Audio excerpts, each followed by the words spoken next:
नमस्कार मित्रांनो, मी Gayatri Nemade. Durga scholar maths गाईडमध्ये आपले मनापासून हार्दिक स्वागत. मित्रांनो, आजच्या व्हिडिओमधील आपला घटक आहे घातांक म्हणजेच इंडायसेस. घातांक हा आपण फुल चॅप्टर काही पार्टमध्ये पूर्ण करणार आहोत, जेणेकरून तुम्हाला हा घटक पूर्ण पक्का व्हावा. घातांक म्हणजे काय, घातांकांचे नियम कोणकोणते आहेत आणि या नियमांवर आधारित उदाहरणे व स्पष्टीकरणे आपण असं एकंदरीत पूर्ण चॅप्टर कव्हर करणार आहोत. मित्रांनो, त्यासाठी या भागातील जेवढे मी नियम सांगत आहे ते सगळे वहीवर नोट डाऊन करून घ्या, कारण कोणतीही परीक्षा असू देत, घातांक हा घटक खूपच महत्त्वाचा आहे. सगळ्याच स्पर्धा परीक्षांमध्ये घातांकावर आधारित प्रश्न पडतात म्हणजे पडतातच. चला तर मग लगेच बघूयात आपण पहिला टॉपिक, घातांक म्हणजे काय. म्हणजेच बघा, घातांक म्हणजे एखाद्या संख्येस त्याच संख्येने किती वेळा गुणले हे दर्शविणारा अंक म्हणजेच घातांक होय. एखाद्या संख्येस म्हणजे आता उदाहरणार्थ इथे आपण 2 ही संख्या घेऊ आणि या 2 या संख्येला त्याच संख्येने म्हणजेच 2 ने पुन्हा एकदा गुणू, म्हणजेच 2 गुणिले 2. आता आपण 2 ला 2 ने गुणले म्हणजेच किती वेळा गुणले, तर 2 वेळा गुणले.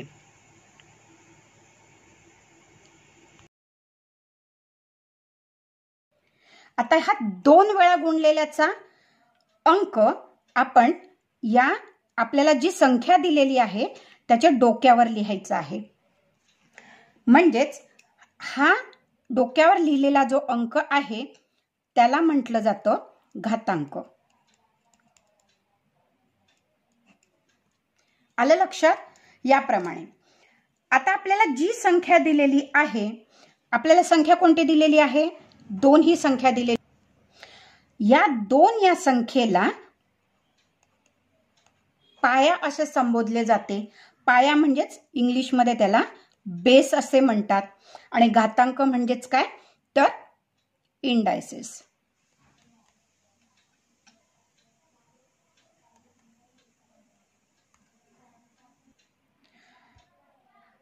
अजून आपण दुसरं उदाहरण बघूया. मित्रांनो, दुसरं उदाहरण बघूयात. इथे मी पायात 10 घेतलेला आहे. आता या 10ला म्हणजेच या पायाला मी 10 गुणिले 10 गुणिले 10 म्हणजेच 10 या संख्येला 10 या संख्येनेच 3 वेळा गुणलेला आहे. म्हणून मी 10 या पायाच्या डोक्यावर 1 2 3 म्हणजेच डोक्यावर मी 3 हा अंक लिहिणार, म्हणजे तिसरा घात झाला. याप्रमाणे मी हा 10चा तिसरा घात लिहिला. आता आपल्याला तिसरा घात म्हणजेच काय, तर इथे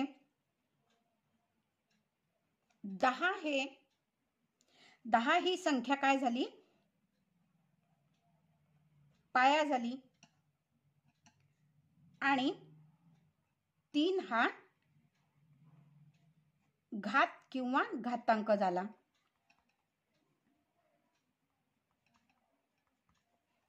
याप्रमाणे आपल्याला लिहिता येईल.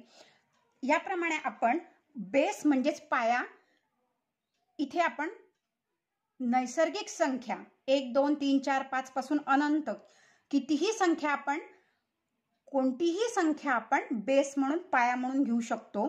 त्याचप्रमाणे घात सुद्धा आपण पूर्ण संख्या म्हणजेच होल नंबर, म्हणजे शून्यापासून 1 0 1 2 3 4 5 पासून आपण कितीही वेळा कितीही अंक आपण तो घेऊ शकतो. मग आपण, आपल्याला जर माहिती नसेल तर ते नियमात बसवण्यासाठी आपण कसं लिहिणार. नियमात बसायचं असेल तर मी पायासाठी मी ए घेतला, ए गुणिले ए गुणिले ए गुणिले ए गुणिले ए, बरोबर. आता पाया मी कोणता घेतला, म्हणजे बेस कोणता आहे, म्हणजे सगळ्या ठिकाणी एकच आपली संख्या आहे, कोणती, ती ए आहे. एच्या ठिकाणी तुम्ही कोणतीही संख्या लिहू शकता, 1 2 3 4 10 15 की कोणतीही. ए घेतला आणि तो किती वेळा घेतलेला आहे, तर 1 2 3 4 5 वेळा. तर मी इथे 5 लिहिले, बरोबर आहे. पण मित्रांनो, जर मला ए हा गुणाकार खूप वेळा घ्यायचा असेल, म्हणजेच घात खूप वेळा घ्यायचा असेल आणि मला माहिती नसेल, तर त्यावेळेला मी त्याची मांडणी कशी करणार? ए गुणिले ए गुणिले ए गुणिले ए गुणिले डॅश डॅश डॅश गुणिले एम. म्हणजेच मला माहिती नाही मी किती वेळा घेतलं, मी एम वेळा घेतलं, तर मग त्याचा गुणाकार कसा येणार? ए हा आपला पाया येणार आणि मी किती वेळा गुणलेला आहे माहीत नाही, पण एम वेळा, म्हणून मी डोक्यावर एम ही संख्या लिहिणार, म्हणजे एम घात लिहिणार. म्हणजे एम हा काय झाला? घातांक झाला. आणि ए काय झाला? पाया झाला, म्हणजेच बेस झाला. याप्रमाणे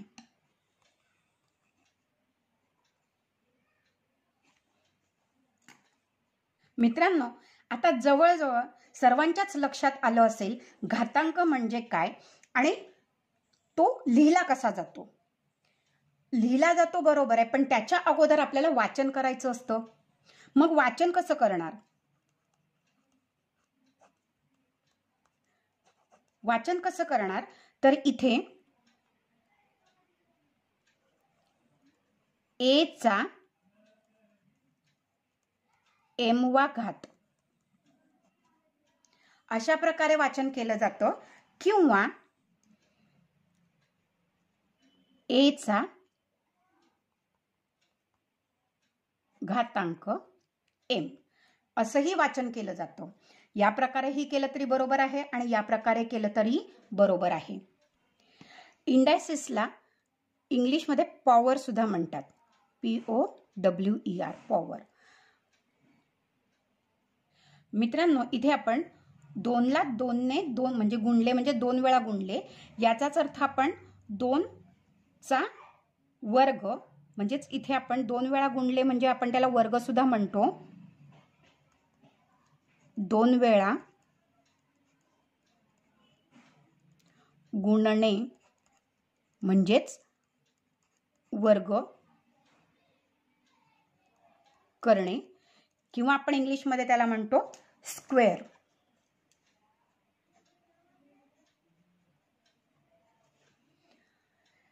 तीन वेळा गुणणे म्हणजेच काय? इथे आपण 1 2 3 वेळा गुणले म्हणजे 10चा तिसरा घात, म्हणजेच काय? 10 हा पाया आणि 3 हा घात झाला, तर आपण त्याला काय म्हणतो? असं सुद्धा म्हणू शकतो 10चा घन. 3 वेळा गुणलं, 3 वेळा गुणले म्हणजे त्याचा घन केला, म्हणजेच इंग्लिशमध्ये आपण त्याला म्हणतो क्यूब केला. क्यूब केला म्हणजेच 3 वेळेला गुणलं. याप्रमाणे आपल्याला हे लिहिता येईल. इंग्लिशमध्ये याचं वाचन कसं करणार? ए to the power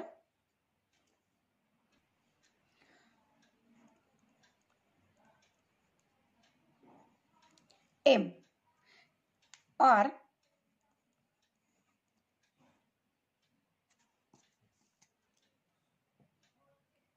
A to the mth. याप्रमाणे सुद्धा आपण लिहू शकतो. आता आपण यावरचा पहिला नियम कोणता आहे तो बघणार आहोत. चला तर मग बघूयात पहिला नियम. घातांकाचा पहिला नियम कोणता आहे? मित्रांनो, घातांकांचे नियम म्हणजेच रूल्स ऑफ इंडायसेस. नियम पहिला, समान पाया म्हणजेच बेस असलेल्या संख्यांच्या गुणाकाराचा नियम. आपण पाया काय आणि घातांक काय हे आत्ताच बघितलं. तर एकसारखा पाया असलेल्या संख्यांचा गुणाकार दिला असता त्याचा नियम कोणता? Rules of the product of index numbers when the numbers have the same base. ज्या वेळेला सेम बेस असेल त्यावेळेला कोणता रूल वापरायचा, यूज करायचा. आता आपण त्यावर एक एक्झाम्पल बघूया. ए ही कोणतीही परिमेय संख्या म्हणजेच रॅशनल नंबर असेल आणि एम व एन कोणतेही धनपूर्णांक म्हणजेच पॉझिटिव्ह इंटिजर असतील तर कोणतं सूत्र वापरायचं? आपल्याला पाया सारखा दिलेला आहे. ए हा पाया आणि त्याचा घातांक m, दुसरी संख्या आहे त्याचा पाया ही आपल्याला सारखाच घ्यायचा आहे a, पण त्याचा घातांक मात्र वेगळा असेल, तो आपण n घेतला. m raise to a raise to m into a raise to n, म्हणजेच काय तर a चा m वा घात गुणिले a चा n वा घात बरोबर, ज्या वेळेला पाया सारखा असतो त्यावेळेला आपण एकदाच पाया लिहून घ्यायचा असतो आणि m आणि n म्हणजेच डोक्यावर आपल्याला म्हणजेच घातांकाच्या ठिकाणी आपल्याला m जेव्हा गुणाकार दिलेला असतो तेव्हा दोनही घातांकांच्या अंकांची काय करायची असते, बेरीज करायची असते.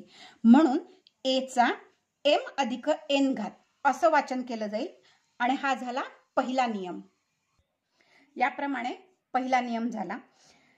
आता याच्यावरचे उदाहरणं कसे सोडवायचे ते लगेच बघूया, म्हणजे तुमचा हा जो नियम आहे तो पक्का होईल. पहिल्या नियमानुसार आपण उदाहरण घेतलेलं आहे 3 हा पाया म्हणजे बेस, इंडेक्स पॉवर 4 म्हणजेच घातांक 4, 3चा चौथा घात गुणिले 3चा 8वा घात बरोबर किती असं दिलेलं आहे. त्यावेळेला सोडवताना कसं करायचं आहे, पाया सारखाच आहे म्हटल्यानंतर मी इथे काय करेल, पाया एकदाच लिहून घेईल आणि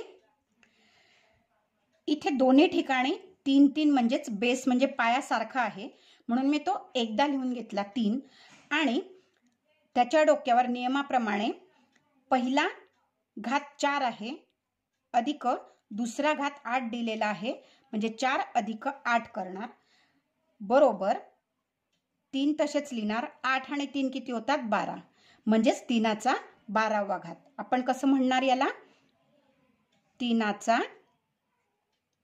12वा घात. याप्रमाणे आपल्याला हे उत्तर मिळणार. पहिल्या नियमानुसार आपण असं सोडवणार. आता इथे दोनच वेळेला गुणाकार दिलाय, जर जास्त वेळेला गुणाकार दिला असेल तर तसंही आपण करून बघूया. दुसरं उदाहरण पहा, 12चा 3वा घात किंवा 12चा घन गुणिले 12चा 1वा घात. आता इथे एक लिहिला काय आणि नाही लिहिला काय तरी चालतो, कारण 12 1 12च होतात. नंतर गुणिले 12चा वर्ग गुणिले 12चा 5वा घात याप्रमाणे दिला. आपल्याला इथे पाया 12 सारखाच आहे सगळ्या ठिकाणी एकच 12 अंक आहे किंवा संख्या आहे,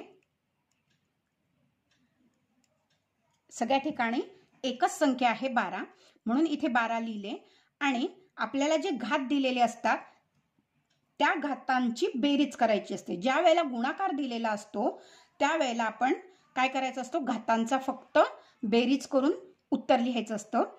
मग इथे 3 अधिक 1 अधिक 2 अधिक 5 याप्रमाणे मांडणी करता येईल आपल्याला बरोबर.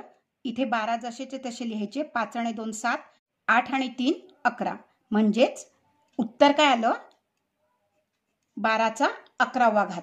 याप्रमाणे आपल्याला हे उत्तर मिळेल. पुन्हा एकदा नीट लक्षात ठेवा मित्रांनो, इथे जर गुणाकार दिलेला आपल्याला कोणत्याही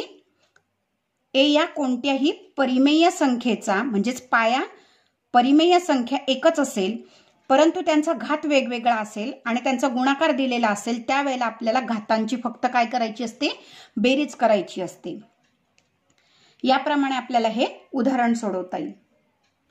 मित्रांनो, आधी आपण सगळे रूल्स बघून घेणार आहोत, सगळे नियम बघून घेणार आहोत. त्यानंतर परीक्षांमध्ये आलेले कोणकोणते प्रश्न होते आपण ते बघणार आहोत. चला तर बघूयात नियम दुसरा कोणता आहे. मित्रांनो, नियम दुसरा पहा, समान पाया असलेल्या घातांकित संख्यांचा भागाकाराचा नियम म्हणजेच डिव्हिजन रूल.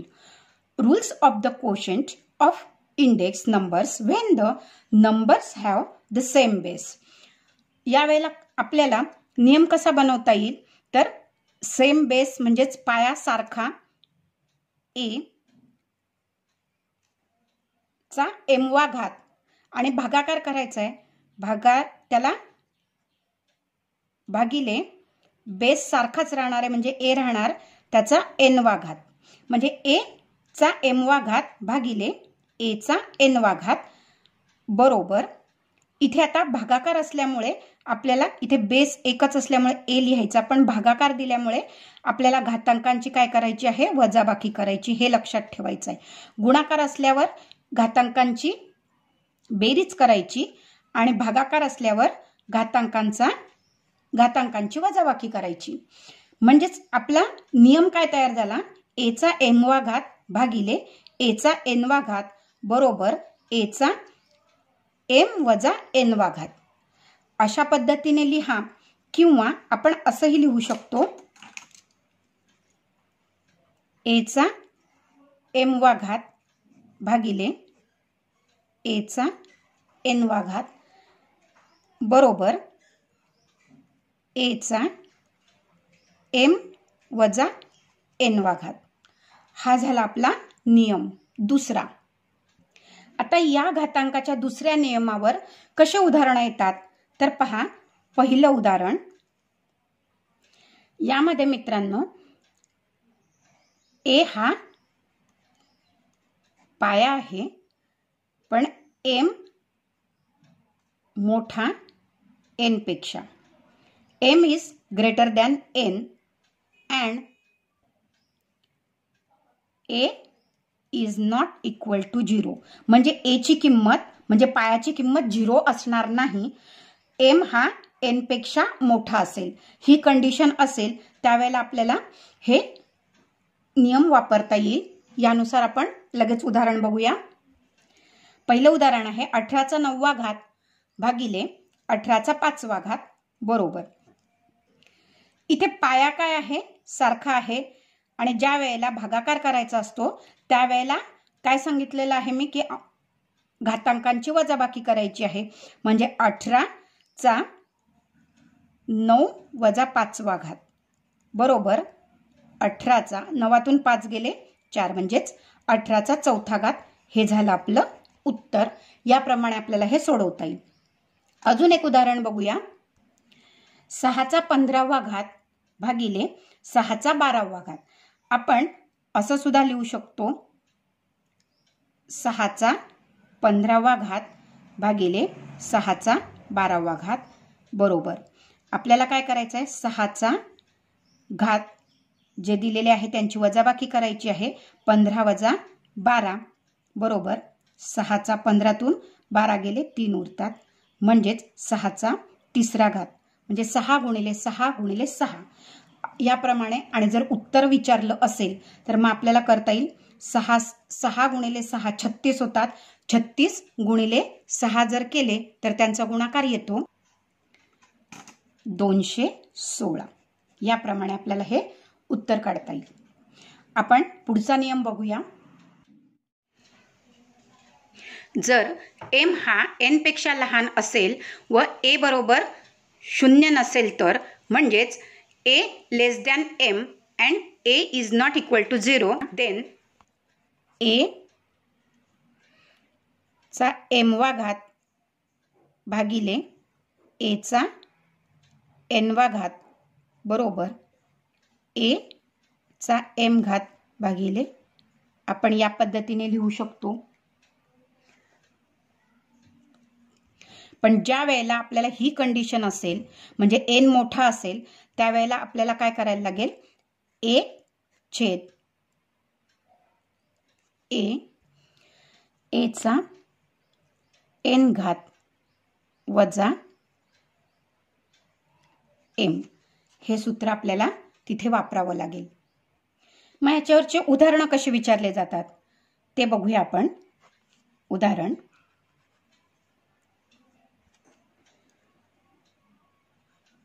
2चा 4था घात भागिले 2चा 7वा घात. म्हणजेच काय,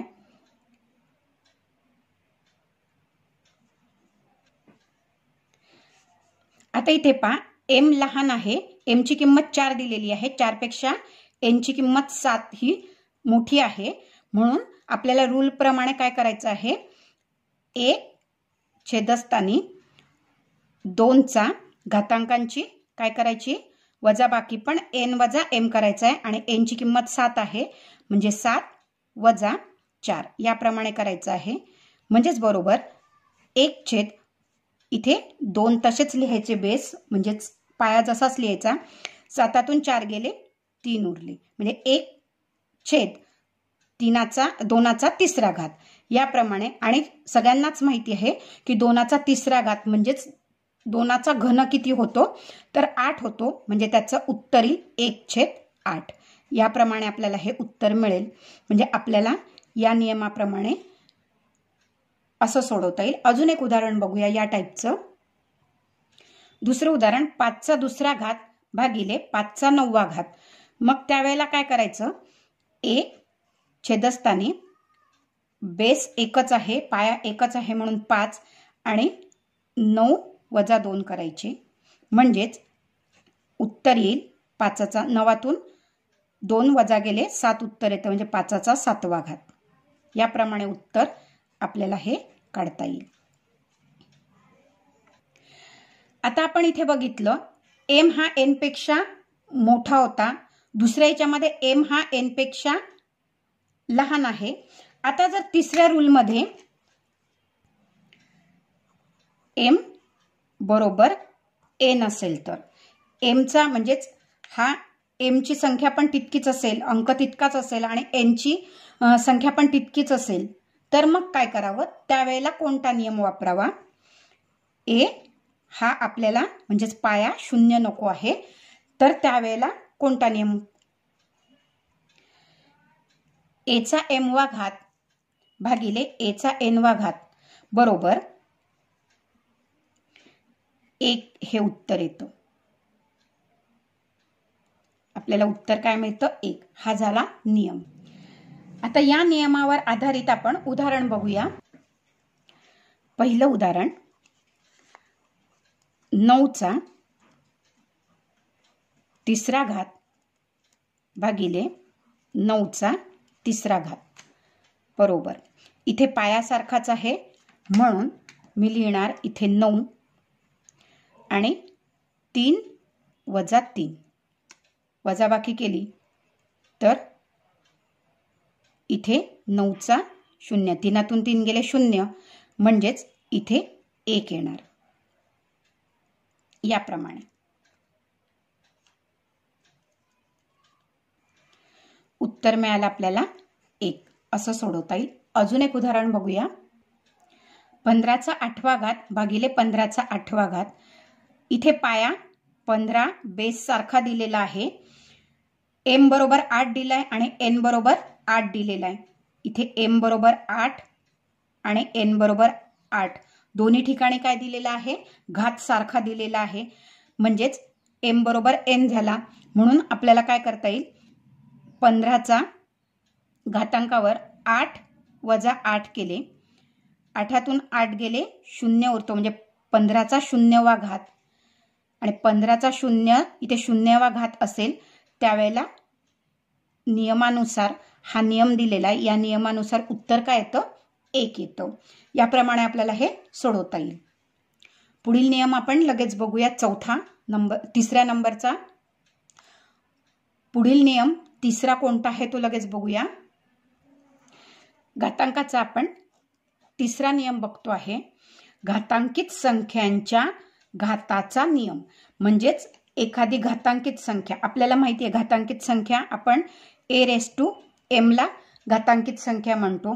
त्या घातांकित संख्येचा घातांक, त्याचा नियम कोणता आहे ते बघणार आहोत. Rule of the index of the exponent. A ही कोणतीही परिमेय संख्या म्हणजे कोणतीही परिमेय संख्या आणि m व n हे जे घात आहेत ते पूर्ण संख्या असतील तर, म्हणजे या टाईपमध्ये a⁻m⁻n is equal to a⁻m into n. म्हणजेच काय तर a चा m वा घात त्याचा म्हणजे या घातांकित संख्येचा पुन्हा n वा घात असं जर दिलेलं असेल तर पाया बेस a दिलेला आहे आणि या दोघांचा काय करायचं आहे, आपल्याला गुणाकार करायचा आहे. आपल्याला 2 घातांकित संख्यांचा गुणाकार दिलेला होता त्यावेळेला आपण 2 घातांकांची बेरीज करत होतो, भागाकारामध्ये 2 घातांकांची वजाबाकी करत होतो. आता इथे घाताचा घात दिलेला आहे तर त्यावेळेला दोन्ही घातांचा काय करायचा आहे, गुणाकार करायचा आहे. हा झाला आपला तिसरा नियम. म्हणजेच a to the power m to the power n is equal to a to the power mn. आपण हेच असं सुद्धा लिहू शकतो, a चा m n वा घात याप्रमाणे. मित्रांनो, लक्षात येतंय ना? तुम्हाला जर माझं स्पष्टीकरण, माझं सांगितलेलं, माझं शिकवलेलं जर आवडत असेल तर कमेंट बॉक्समध्ये नक्कीच कमेंट करायची आहे. जर तुम्हाला कुठले प्रश्न अडलेले असतील तर तुम्ही नक्कीच माझ्याशी व्हॉट्सॲप नंबरवर कॉन्टॅक्ट करून मला ते प्रश्न विचारू शकता किंवा कमेंट बॉक्समध्ये सुद्धा तुम्ही ते प्रश्न टाकून मला विचारू शकता. आता या नियमावर आधारित आपण उदाहरण बघूया. पहिलं उदाहरण, 4चा दुसरा घात त्याचा तिसरा घात. 4चा दुसरा घाताचा तिसरा घात असं जर ज्यावेळेला असेल तर बेस म्हणजेच पाया आपला 4 आहे आणि 2 घातांकांचा आपल्याला काय करायचं आहे, गुणाकार करायचा आहे. म्हणजे 2 गुणिले 3 करायचे आहेत. इथे 4 जसेचे तसे, 2 गुणिले 3 6 होतात, म्हणजे 4चा 6वा घात. हे झालं आपलं उत्तर. याप्रमाणे आपल्याला हे सोडवता येईल. म्हणजेच 4 raised to 2 raised to 3 is equal to 4 raised to 2 into 3 or 2 multiplied by 3 is equal to 4 raised to 6 or 4 to the power of 6. म्हणजेच 4चा 6वा घात. याप्रमाणे आपल्याला या नियमानुसार आपल्याला उदाहरणं सोडवता येतील. आधी आपण पहिल्या भागामध्ये फक्त नियम बघणार आहोत. त्यानंतर दुसऱ्या भागामध्ये आपण याच नियमांवर, या नियमावलीवर आधारित आपण परीक्षांमध्ये, वेगवेगळ्या वर्षी आलेल्या पेपरमध्ये जे जे प्रश्न आलेले होते ते आपण सगळे सोडवणार आहोत. याच टाईपमध्ये आपण अजून एक उदाहरण बघूया. हे नियम तुम्हाला अगोदर समजणे खूप इम्पॉर्टंट आहे. त्या नियमांचे तुम्हाला ते जे सूत्र आहेत ते पक्के होणे खूप महत्त्वाचे आहेत. त्यानुसारच मग तुम्ही पुढची उदाहरणं सोडवू शकता आणि तेही इझिली फटाफट सोडवू शकता. दुसरं उदाहरण पहा. 10चा तिसरा घात त्याचा 7वा घात बरोबर. इथे 10 हा पाया आहे, त्याचा 3 तिसरा घात आणि त्याचा 7वा घात म्हणजे 3 गुणिले 7 करायचे आहेत. इथे 10 तसेचे तसे पाया, 7 21 म्हणजे 10चा 21वा घात. हे झालं आपलं उत्तर. 10 raised to 21 or 10 to the power of 21 असं सुद्धा आपल्याला म्हणता येईल. 10चा 21वा घात असं त्याचं वाचन होईल. याप्रमाणे लगेच आपण पुढील चौथा नियम बघूया. पुढील चौथा नियम आहे संख्यांच्या गुणाकाराच्या घाताचा नियम. म्हणजे 2 संख्या दिलेल्या असतील त्यांच्या येणाऱ्या गुणाकाराचा घातांक, त्याचा नियम आपल्याला बघायचा आहे. म्हणजेच rule of the index of the product of the number. आता संख्या आपल्याला ए गुणिले बी, 2 संख्यांचा गुणाकार दिलेला आहे आणि त्याचा घात m दिलेला आहे. तर त्यावेळेला कोणता रूल, कोणता नियम तयार होतो, तर a चा m वा घात म्हणजे याचं सेपरेशन करायचं आहे गुणिले b चा m वा घात. हा आपला चौथा नियम तयार झाला.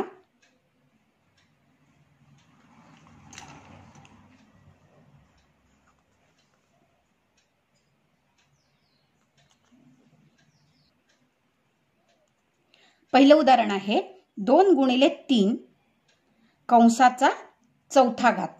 म्हणजे कंसामध्ये 2 गुणिले 3 त्याचा चौथा घात याप्रमाणे केलं. m बरोबर काय आहे, इथे m बरोबर 4 दिलेला आहे. a बरोबर 2 दिलाय आणि b बरोबर 3 दिलेला आहे. म्हणजेच आपल्याला काय करायचं, यांचा गुणाकार करायचा आहे. 2 गुणिले 3 चा गुणाकार होतो 6, 6 चा चौथा घात.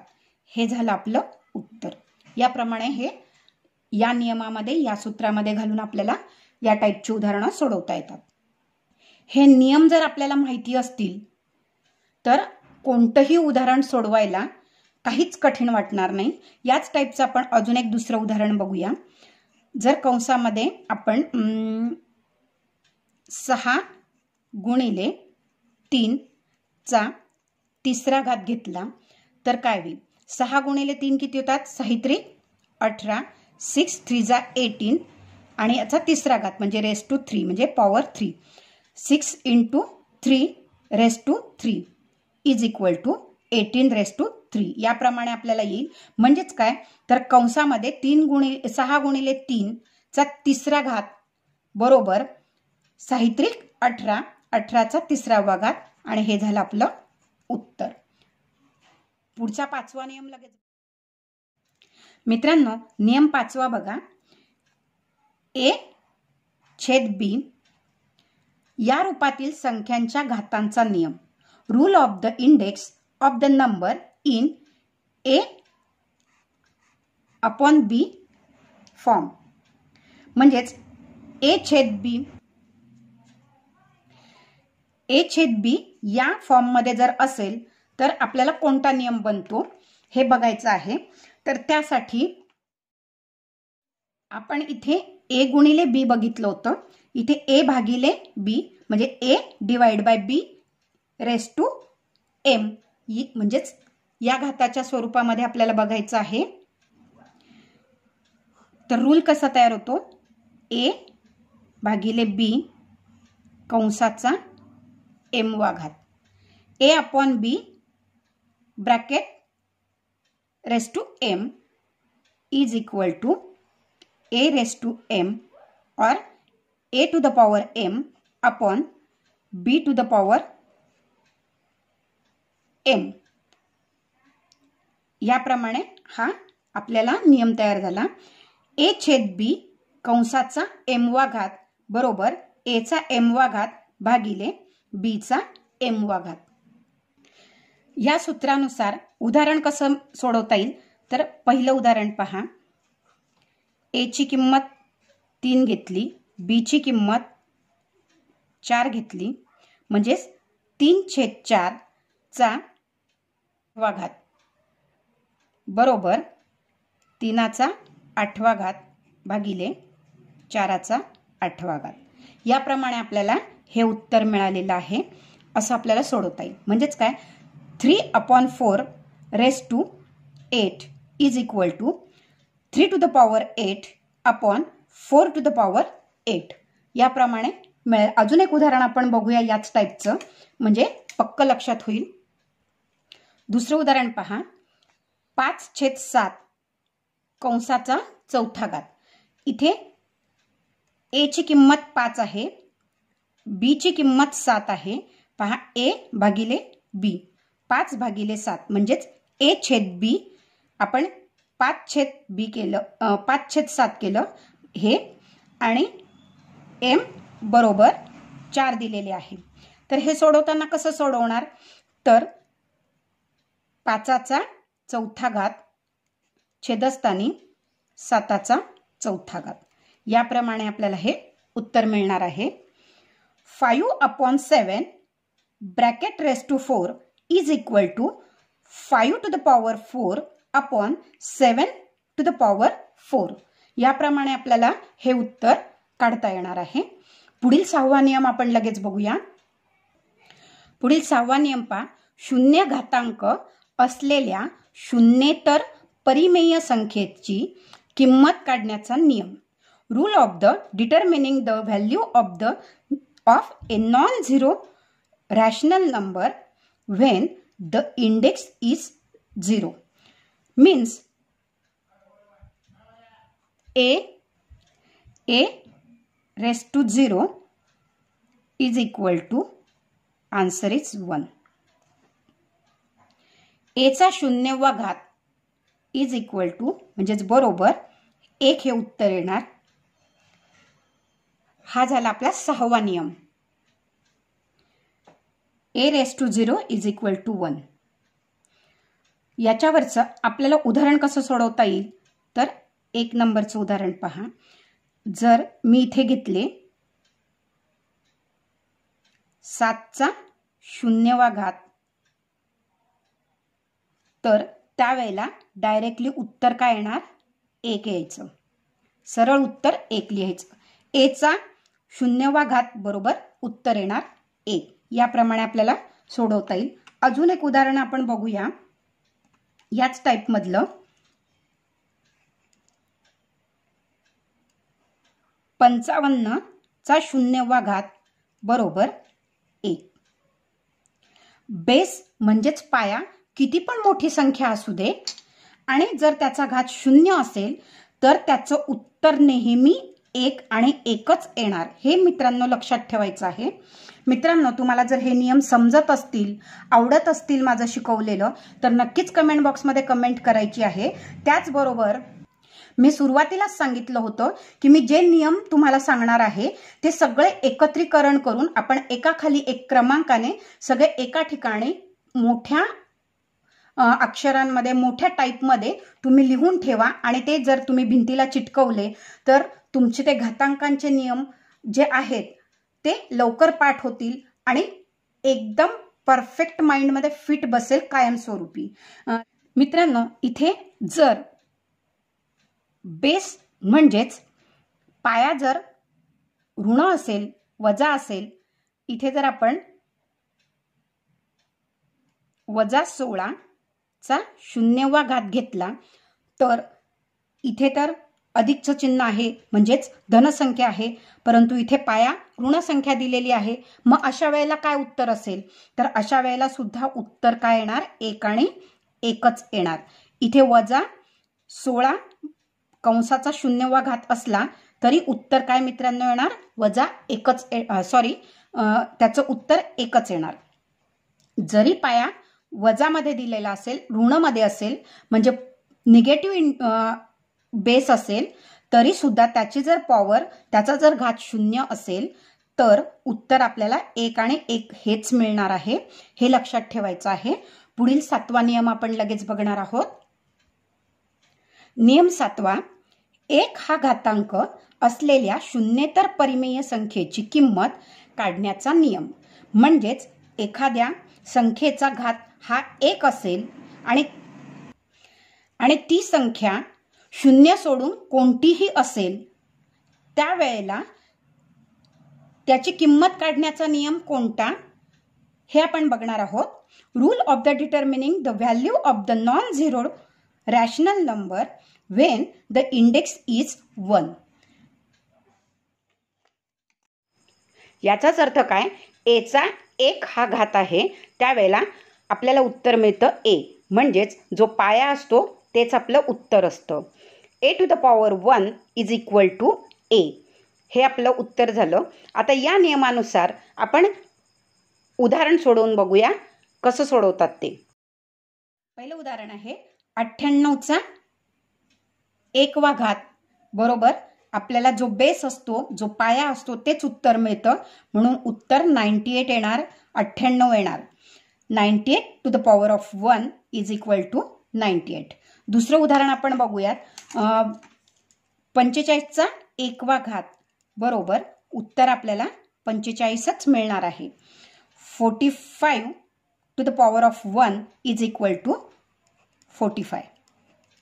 आता जर बेस हा निगेटिव्ह असेल किंवा ऋण असेल तर त्यावेळेला उत्तर काय येईल. जर इथे आपण असं घेतलं -22चा 1 घात तर आपल्याला काय सांगितलेलं आहे की जो बेस किंवा जो पाया असतो तेच उत्तर असतं. आता इथे बेस काय आहे -22 म्हणून इथे येईल उत्तर -22 म्हणजेच -22 हा जो पाया आहे तसंच तसं उत्तर येणार आहे. याप्रमाणे आपल्याला घातांकांचे नियम लक्षात ठेवायचे आहेत. यातला आपण 8वा नियम बघणार आहोत. 8वा नियम पहा, ऋण घातांकाचे धन घातांकात रूपांतर करण्याचा नियम. Rule for converting A negative index into A positive index. म्हणजेच काय, जर एखादा बेस म्हणजे पाया दिलेला असेल आणि त्याचा जर घातांक म्हणजेच पॉवर ही निगेटिव्ह दिलेली असेल तर त्यावेळेला आपण ते पॉझिटिव्ह इंडेक्समध्ये कसे करायचे, यासाठी आपण आतापर्यंत एकूण 8 नियम बघितले मित्रांनो. एक नीट लक्षात ठेवायचं आहे, बेस म्हणजेच आपण जी संख्या घेणार आहोत, आपला जो पाया आहे तो नेहमीच शून्येतर संख्या पाहिजे. म्हणजेच ए बरोबर 0 असणार नाही. म्हणजेच शून्यानंतरची 1 2 3 4 5 कोणतीही संख्या असू शकेल, पण ए बरोबर 0 असणार नाही. एवढा एक साधा सोपा रूल आपण लक्षात ठेवायचा आहे. ज्यावेळी ए इज नॉट इक्वल टू 0 त्यावेळेला आपल्याला निगेटिव्ह इंडेक्स पॉझिटिव्ह इंडेक्समध्ये कसे करायचे, म्हणजेच ऋण घातांकाचे धन घातांकामध्ये रूपांतर करण्याचा नियम काय आहे. म्हणजे याचा अर्थ काय, ए चा निगेटिव्ह घात म्हणजेच ऋण घात असेल, म्हणजेच ए चा वजा एम वा घात असेल तर त्याला आपण धन घातांकामध्ये रूपांतर कसं करणार आहे, तर त्यावेळेला काय करायचं आहे, 1 छेदस्थानी ए चा एम वा घात याप्रमाणे आपण लिहायचं आहे. हा झाला आपला negative index into positive index conversion कसं करायचं हा नियम, म्हणजेच ऋण घातांकाचं धन घातांकात रूपांतर करण्याचा नियम. यावरील उदाहरण आपण लगेच बघूया. पहिलं उदाहरण आपण बघूया. जर आपल्याला इथे ए चा वजा 3रा घात दिलेला असेल तर त्यावेळेला आपण 1 छेदस्थानी ए चा 3रा घात अशा स्वरूपात रूपांतरित करायचं आहे. हे झालं आपलं उत्तर. आता ए च्या ठिकाणी आपण संख्या जर लिहिली, आता ए च्या ठिकाणी आपण जर संख्या घेऊन मग ऋण घातांकाचे धन घातांकात कसे रूपांतर करता येईल याचे उदाहरण बघूया. 2 नंबरचं उदाहरण, जर मी इथे 2चा वजा 5वा घात घेतला तर वजा 5 म्हणजे ऋण घात झाला, आपल्याला धन घात करायचा आहे. म्हणून हे अंशस्थानी इथे खाली छेद 1 आहे, आपल्याला उलट करायचं आहे. तो 1 वरती जाणार आणि अंश खाली येणार, म्हणजे 2चा 5वा घात. याप्रमाणे 2 to the power -5 is equal to 1/2 to the power 5. याप्रमाणे आपल्याला हे उदाहरण सोडवता येईल. नियम 8वा मधला दुसरा भाग पहा, म्हणजे दुसरा नियम, ए आणि ए चा वजा 1वा घात या परस्परांच्या गुणाकार व्यस्त संख्या आहेत. तर म्हणजेच ए गुणिले ए चा वजा 1 घात केला तर यांचा गुणाकार काय येतो आणि उत्तर काय मिळतं, म्हणजेच आपल्याला नियम काय तयार होतो. आता इथे धन घातांक आहे आणि इथे वजा घातांक आहे, म्हणजेच ऋण घातांक आहे. ऋणचा आपण आत्ताच धन घातांकात रूपांतर कसं करायचं हे बघितलं. म्हणजेच ए गुणिले 1/a बरोबर a/a इज इक्वल टू 1. याप्रमाणे आपल्याला उत्तर मिळेल. जर इथे ए चा एम वा घात गुणिले ए चा वजा एम वा घात असेल तर ए चा एम वा घात गुणिले 1/a चा एम वा घात बरोबर उत्तर आपल्याला एकच मिळणार, कारण हे a⁻m आणि a⁻m कट होईल आणि 1 शिल्लक राहील. याप्रमाणे आपल्याला हा नियम तयार झालेला आहे. आणि ह्याच्यावरचं उदाहरण कसं लगेच बघूया. इथे जर मी 13चा तिसरा घात गुणिले 13चा वजा तिसरा घात घेतला तर उत्तर काय येतं? इथे पहा एचा एमवा घात म्हणजे इथे धन घातांक होता आणि तोच घातांक इथे ऋणमध्ये आहे म्हणून 3 आणि इथे वजा 3 धन आणि ऋण केले. आपल्याला या ऋण घातांकाचा धन घातांकात रूपांतर करायचं आहे म्हणजेच 13चा तिसरा घात गुणिले 1/13चा तिसरा घात. याप्रमाणे याचं उत्तर आपल्याला मिळेल 1. कारण का तर हे कट होतील आणि शिल्लक राहील 1. याप्रमाणे अजून एक आपण उदाहरण बघूया.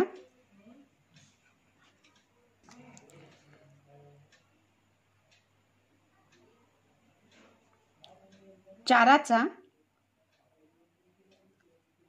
तिसरा घात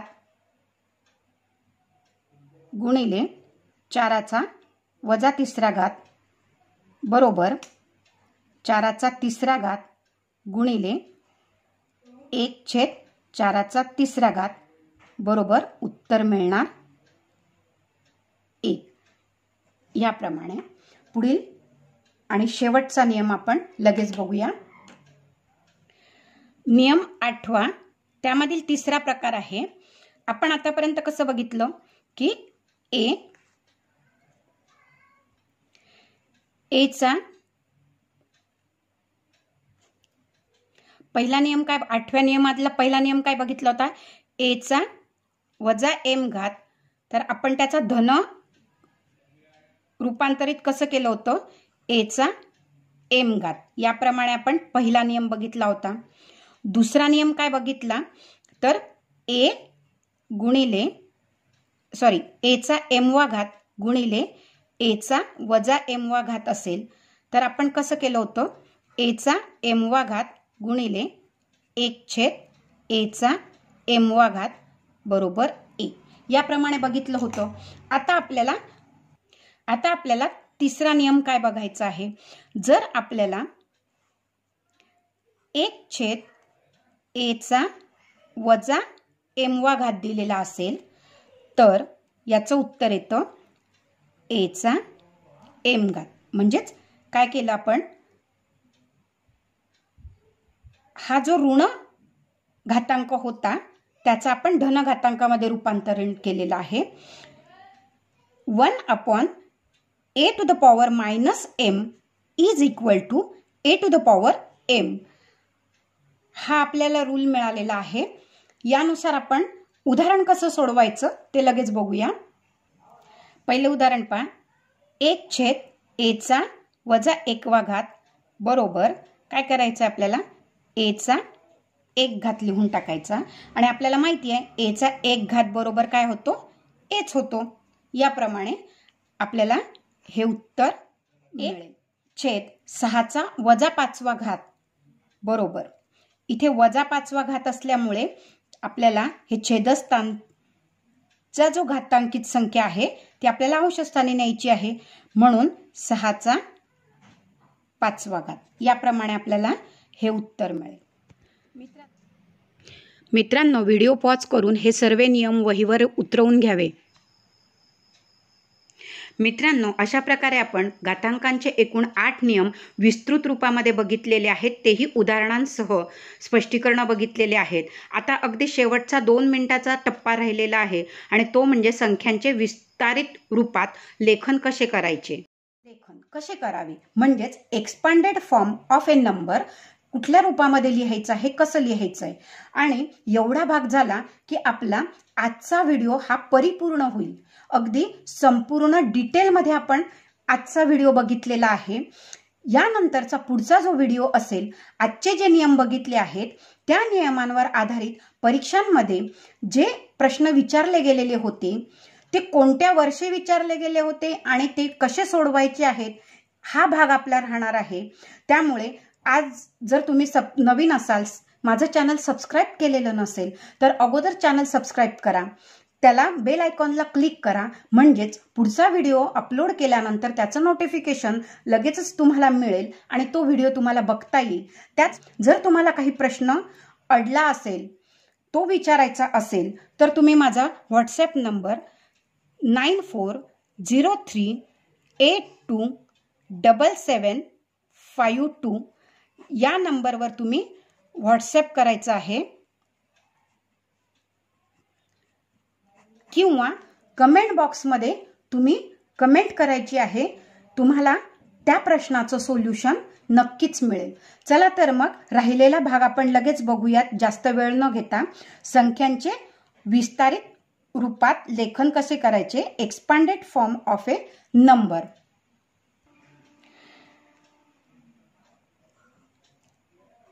एक ही संख्या दिली असेल तर त्याचं विस्तारित रूपांतर कसं करायचं. एक आपण बघितलं की एक हे उत्तर केव्हा येईल, जेव्हा एखाद्या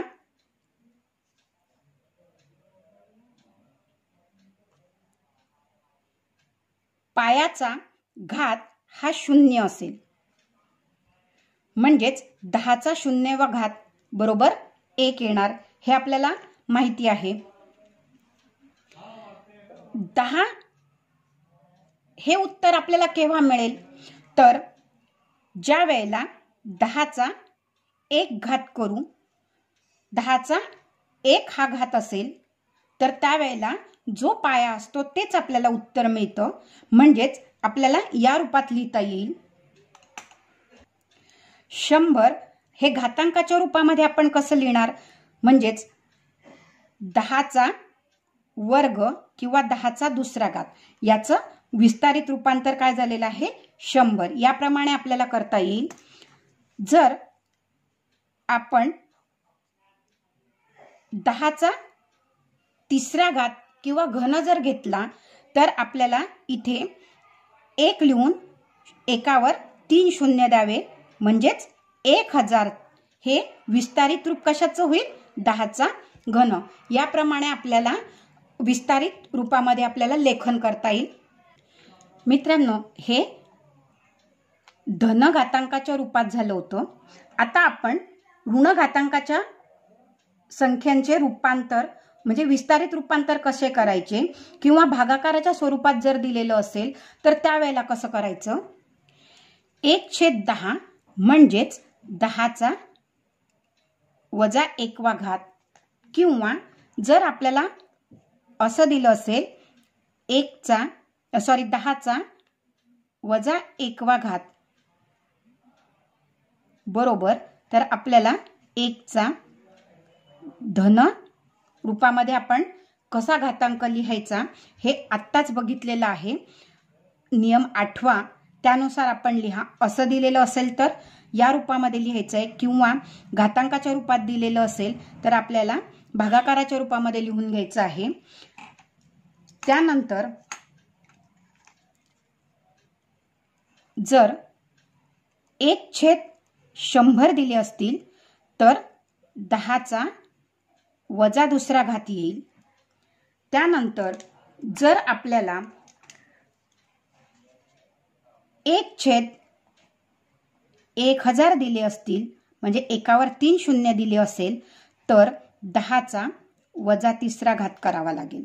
आपण एकावर जितके शून्य ठेवू तितके अंक, तितक्या वेळेला अंक आपल्याला अंक स्वरूपात मांडायचा आहे. जर मी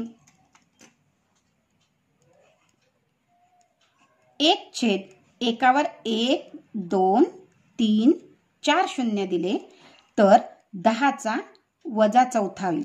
4 शून्य दिले म्हणून चौथा घात, आणि छेदस्थानी असल्यामुळे मी इथे घाताला वजा चिन्ह दिलेलं आहे. याप्रमाणे आपल्याला विस्तारित रूपात लेखन करता येतं. मित्रांनो, सर्वात महत्त्वाची टीप, मोठी म्हणजे मोठी किंवा लहान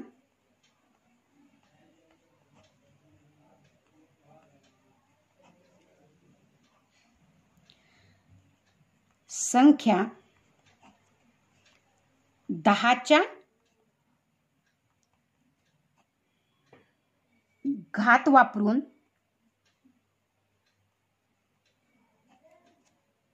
लिहिल्याने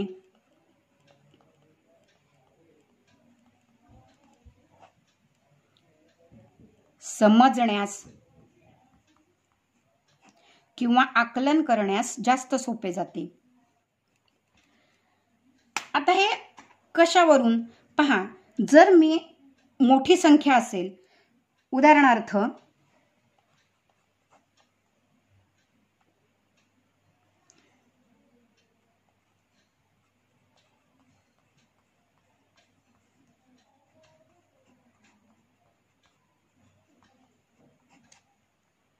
अशा स्वरूपामध्ये एवढी मोठी संख्या असेल तर पटकन समजण्यासाठी आपण याचं रूपांतर छोट्यामध्ये कसं करता येईल, तर इथे आपण चाराची ही पहिली संख्या 4 आहे म्हणून 4 लिहिले आणि आपल्याला काय करायचं आहे, 10च्या घात रूपात लिहायचं आहे। आपण इथे आताच बघितलं की 10चे घातरूप कसे आहे, एकावर 1 2 3 शून्य आहे, तर आपण इथे तिसरा घात घेतलेला आहे, तर 1 2 3 4 5 6 7 शून्य आहे म्हणून 10चा 7वा घात। याप्रमाणे मीटर पर सेकंद याप्रमाणे आपल्याला ते लिहिता येईल। आता जर छेदस्थानी मोठी संख्या असेल तर, म्हणजे जर मी इथे घेतलं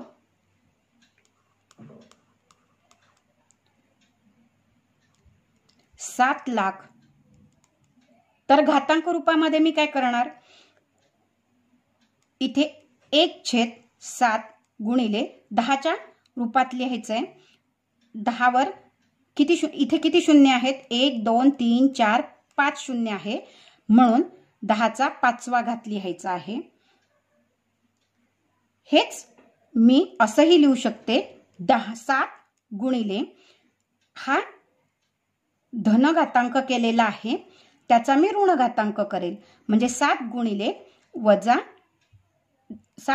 10चा वजा 5वा घात। जर तुम्हाला ऑप्शनमध्ये या रूपात नसेल आणि असे जर ऑप्शन असेल तर तुम्हाला समजलं पाहिजे की हे धन